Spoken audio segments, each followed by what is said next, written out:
Hi my dear friends, welcome to Varma's Viji world. ഇന്ന് ഞങ്ങൾ breakfast ആയിട്ടും 4 മണി പലഹാരമായിട്ടും അതുപോലെ തന്നെ ഡിന്നറായിട്ടും ഒക്കെ കഴിക്കാവുന്ന ഒരു അടിപൊളി റെസിപ്പി ആയിട്ടാണ് എത്തിയേക്കണത്. അപ്പോൾ ഇതിൻ്റെ പേര് അമ്മ്യാര് കൊഴുക്കട്ട എന്നാണ്. അപ്പോൾ ഇത് ശരിക്കും ഒരു തമിഴ് ബ്രാഹ്മിൺസ് റെസിപ്പിയാണ്. അപ്പോൾ അതുകൊണ്ടായിരിക്കാം ഇതിന് അമ്മ്യാര് കൊഴുക്കട്ട എന്നുള്ള ഒരു പേര് വന്നത്. ഈ റെസിപ്പിക്ക് ചില പ്രത്യേകതകളുണ്ട്. ഇത് വളരെ ഹെൽത്തി ആയിട്ടുള്ള ഒന്നാണ്. അപ്പോൾ കുറച്ച് ചട്നിയൊക്കെ ഉണ്ടെങ്കിൽ വളരെ ടേസ്റ്റിയാണ് ഇത് കഴിക്കാനായിട്ട്. ഇനി വേറെ സൈഡ് ഡിഷസ് ഒന്നും ഇല്ല, ചട്നി പോലും ഇല്ല എന്നുണ്ടെങ്കിലും നമുക്ക് സുഖമായിട്ട് കഴിക്കാൻ പറ്റും. അപ്പോൾ നിങ്ങളുടെ വീട്ടിൽ കുട്ടികൾ തൊട്ട് മുതിർന്നവർ വരെ എല്ലാവരും ആസ്വദിച്ച് കഴിക്കുന്ന ഒരു വിഭവമായിരിക്കും. അപ്പോൾ നമുക്ക് കണ്ടു നോക്കാം. അമ്മ്യാര് കൊഴുക്കട്ട ഉണ്ടാക്കാനായിട്ട് ഏറ്റവും നല്ലത് കുത്തരി അല്ലാന്നുണ്ടെങ്കിൽ ഉണക്കലരിയാണ്. നമ്മളിവിടെ 1 കപ്പ് മട്ടരി, റേഷന്റെ മട്ടരിയാണ് ഈ കൊഴുക്കട്ട ഉണ്ടാക്കാൻ വേണ്ടിയിട്ട് ഉപയോഗിച്ചേക്കണത്. അപ്പം നമുക്ക് ഈ അരി ഒരു 3-4 മണിക്കൂർ നേരം വെള്ളത്തിൽ കുതിർത്താനായിട്ട് ഇടാം. നന്നായിട്ട് കുതിർത്തിയതിന് ശേഷം നമുക്ക് ഈ അരി ഒന്ന് പൊടിച്ചെടുക്കാം. അപ്പോൾ വല്ലാണ്ട് നൈസ് പൊടിയൊന്നും ആവണ്ട, പുട്ടിൻ്റെയൊക്കെ ഒരു പരുവത്തിൽ അല്പം തരിതരിയായിട്ട് തന്നെ നമുക്ക് പൊടിച്ചെടുക്കാം. അപ്പം നമ്മളിവിടെ ഒരു ഉരുളി അടുപ്പത്ത് വെച്ചിട്ടുണ്ട്. ഉരുളി തന്നെ വേണമെന്നൊന്നുമില്ല. അപ്പം നിങ്ങൾക്ക് അടി കട്ടിയുള്ള ഏത് പാത്രം വേണമെങ്കിലും ഉപയോഗിക്കാം. ഇനി ഞാൻ ഈ ഉരുളിക്ക് കുറച്ച് വെളിച്ചെണ്ണ ഒഴിച്ചു കൊടുക്കുകയാണ്. വെളിച്ചെണ്ണ ചൂടായിട്ട് വരുമ്പോൾ ആദ്യം തന്നെ കുറച്ച് കടുക് ചേർക്കാം. കടുക് പൊട്ടി വരുമ്പോൾ 2 വറ്റൽമുളക് പൊട്ടിച്ചതും കൂടി ചേർത്ത് കൊടുക്കാം. കുറച്ച് ഉഴുന്നുപരിപ്പ്, കുറച്ച് പച്ചമുളക്, കുറച്ച് വേപ്പില.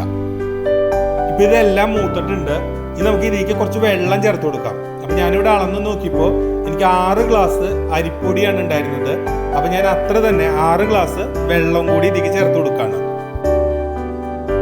ഇനി നമുക്ക് ഇതിലേക്ക് കുറച്ച് ജീരകം ചേർത്ത് കൊടുക്കാം. അപ്പൊ ഈ ജീരകം ഞാൻ ചെറുതായിട്ടൊന്ന് ചതച്ചിട്ടാണ് ചേർത്ത് കൊടുക്കുന്നത്. കൊഴുക്കട്ടയ്ക്ക് ആവശ്യത്തിനുള്ള ഉപ്പ്.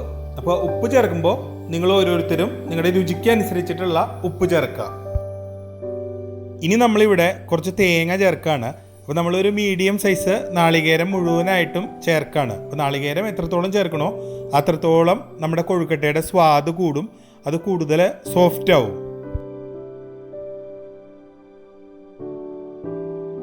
ഇപ്പോൾ വെള്ളം നന്നായിട്ട് വെട്ടി തിളക്കിയിട്ടുണ്ട്. അപ്പോൾ ഈ സമയത്ത് നമുക്ക് ഇതിലേക്ക് പൊടി ചേർത്ത് കൊടുക്കാം. അപ്പോൾ പൊടി ചേർത്ത് കഴിഞ്ഞിട്ടുണ്ടെങ്കിൽ നന്നായിട്ട് ഇളക്കി യോജിപ്പിക്കാം. അതിനുശേഷം നമുക്ക് ഈ കൊഴുക്കട്ട ഉരുട്ടാൻ പാകത്തിനുള്ള ആ ഒരു കൺസിസ്റ്റൻസിയിൽ നമുക്കിത് തിക്കാക്കിയിട്ട് എടുക്കാം. ഇതിപ്പോൾ ഈ ഒരു പാകം മതി. ഈ ഒരു കൺസിസ്റ്റൻസിയിൽ നമുക്ക് ഫ്ലെയിം ഓഫ് ചെയ്യാം. ഇനി ബാക്കിയുള്ള പാകം ഈ ഉരുളിയിലിരുന്ന് തന്നെ ആയിക്കോളും. ഉരുളിക്ക് നല്ല ചൂടാണ്.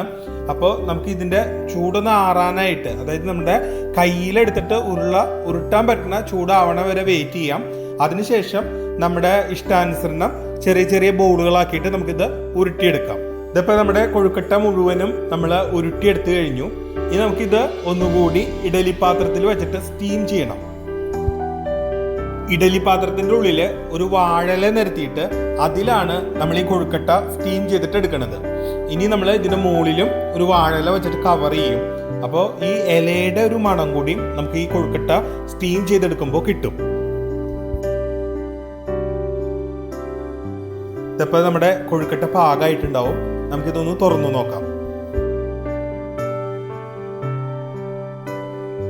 ഈ കൊഴുക്കട്ടയുടെ ഉള്ളിലൊക്കെ ധാരാളം വറവുണ്ട്.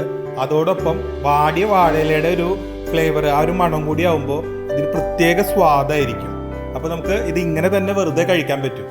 ഇനിയിപ്പോൾ നിങ്ങൾ വാഴയില കിട്ടാൻ നിവർത്തിയില്ല, കേരളത്തിന് പുറത്താണ്, അല്ലാന്നുണ്ടെങ്കിൽ ഫ്ലാറ്റിലൊക്കെ താമസിക്കുന്ന ആൾക്കാരാണെന്നുണ്ടെങ്കിൽ ഈ വാഴയിലയുടെ ഒരു സ്റ്റെപ്പ് അവോയ്ഡ് ചെയ്യാം. അല്ലാത്ത ആൾക്കാരൊക്കെ വാഴയിലയിൽ തന്നെ ഉണ്ടാക്കുക. അപ്പോൾ നിങ്ങൾക്ക് അതിൻ്റെ ആ ഒരു ടേസ്റ്റ് മനസ്സിലാവുള്ളൂ. ഇനി വേണമെന്നുണ്ടെങ്കിൽ നിങ്ങൾക്ക് ഇതിലും പരീക്ഷണങ്ങളൊക്കെ നടത്താവുന്നതാണ്. ചെറിയ ഉള്ളിയൊക്കെ വേണമെങ്കിൽ മൂപ്പിച്ച് ചേർത്ത് കഴിഞ്ഞാൽ ചിലപ്പോൾ ഒന്നുകൂടി ടേസ്റ്റ് ഉണ്ടായിരിക്കാം.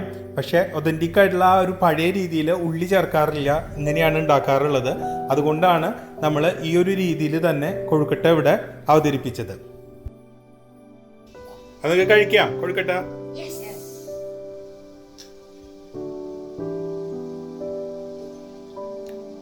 Very tasty. Yummy.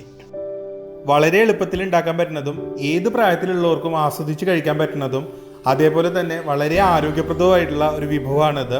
അപ്പോൾ എല്ലാവരും ഉണ്ടാക്കി നോക്കണം. അപ്പോൾ ഇത് നമുക്ക് വേണമെങ്കിൽ വെറുതെ തന്നെ ഇങ്ങനെ കഴിക്കാം, അതല്ലാന്നുണ്ടെങ്കിൽ ചട്നി ചേർത്തിട്ട് നമുക്ക് കഴിക്കാവുന്നതാണ്. അപ്പോൾ നിങ്ങൾ എല്ലാവരും ഉണ്ടാക്കി നോക്കുക.